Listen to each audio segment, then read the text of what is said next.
Hey everybody, Tim here with today's episode of Star Trek Voyager, Season 3, Episode 16, Blood Fever. So, first of all, before I get into this episode, it was directed by Andrew Robinson, which is the guy that played Garrick in Deep Space Nine, so that's awesome, especially considering Deep Space Nine is only on, Season 5 at this point, so that's kind of cool. He directed a little bit of Deep Space Nine, he directed a little bit of Voyager, that's great. This episode is amazing. It is so well done. I loved this episode. Now, I will be honest with you. The last 4 or 5 episodes of Voyager, I have not really been super, engaged in. Engage, you get it? So maybe this is just, a surprisingly well done episode. So once again, I'll say it. Voyager kind of falls in the same writing style as The Next Generation. That's why people compare the two so much, and Deep Space Nine is that awkward middle child. Where The Next Generation, I'll say it, I've said it so many times, even I'm bored of hearing it, where The Next Generation starts at one point and it ends in the exact same point. The whole middle part, they could be blown to hell. There's holes in the shell of the ship, and we're leaking this and we're leaking that.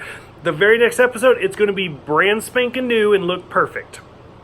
So, whereas Deep Space Nine had those, Ira Behr did such a good job of those really long story arcs where things are written, and if you miss one episode, you're going to be confused because everything's so drawn out. Something's broken, it might not get fixed for 10 episodes, and they'll even say it. They're like, didn't you say you were going to fix that? Oh, well, I forgot.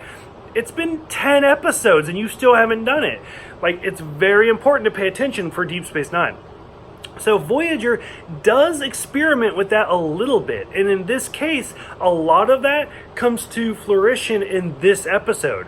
So, what was it, 4 or 5 episodes ago, they had introduced Ensign Vorik, who was played by the same actor from, Lower Decks, from The Next Generation.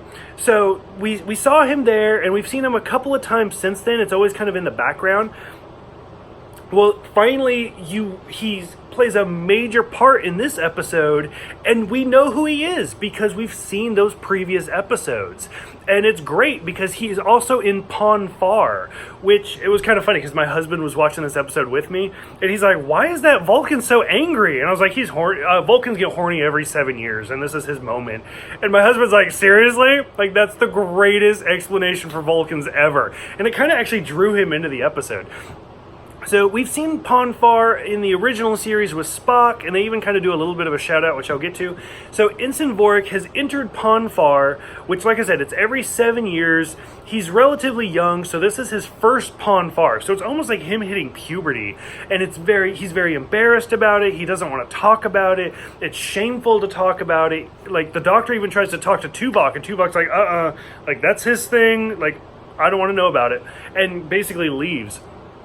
And so, Vorik has proposed to mate with B'Elanna and he has all of these logical reasons. B'Elanna's like, thanks, no thanks, I'm good. And even Vorik's like, there's only 73 males on this ship. Most of them are taken. I'm your only choice. And this is where we see Vorik really start to get angry.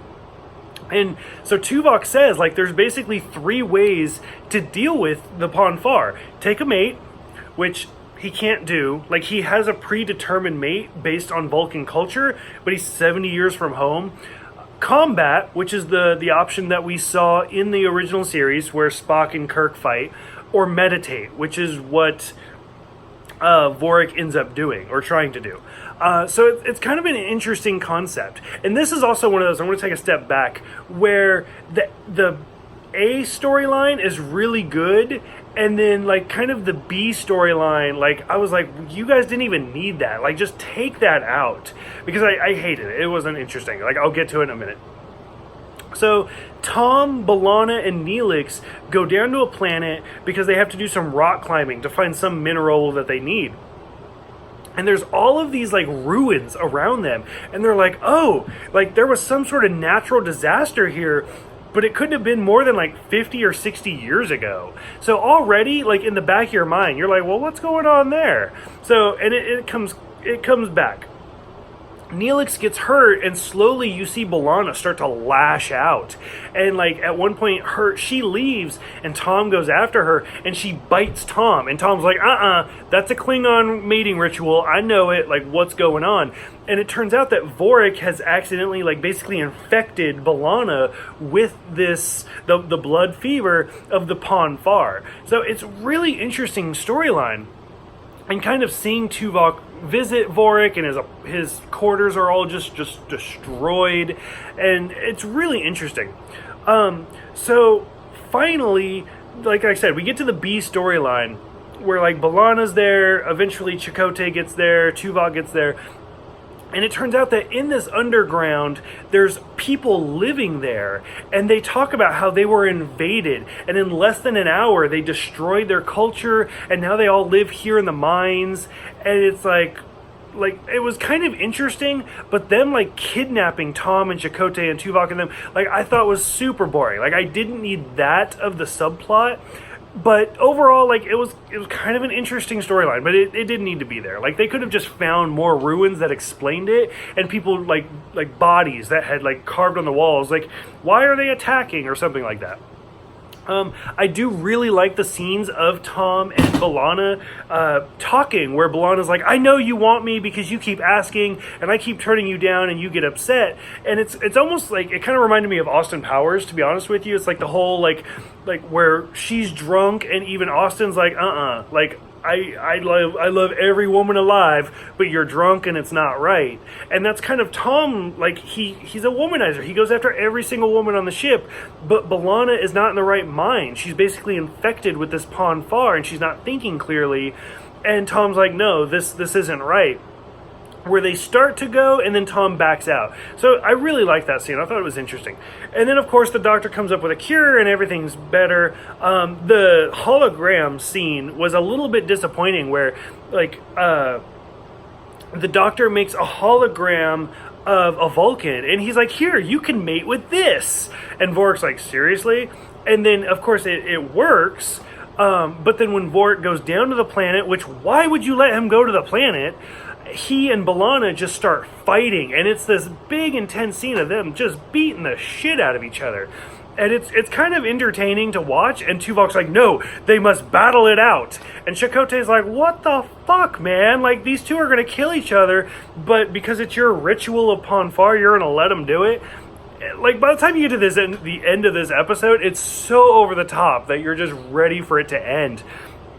And then why I said I like the buildup of this scene is you finally get to the very last scene, and Chakotay's like, Janeway, come look at this. And he lifts up some bushes, and one of the invaders is there, and it's a Borg drone. And Janeway's like, it's the Borg! And then, poof, the credits come on. And you're like, that's it? Like, that's all we get? So that was also kind of built up, where First Contact came out, like 7 episodes before this came out. So roughly like 2 months before this episode came out. And there's a line in there where like the Borg are now in the modern time, which is like 2063. And Dr. Crusher says the Borg are still in the Delta Quadrant at this time, which was supposed to be a build-up for Voyager. And now we realize that, okay, we've gotten rid of the Vidians, we've gotten rid of the Kazon, we've gotten rid of Kessa, or whatever her name, the Cardassian woman. Who's going to be our new big bet? Well, you know what? Fuck it. Let's have the Borg. And so now we are entering Borg space, which they start with the very next episode, having big Borg storylines.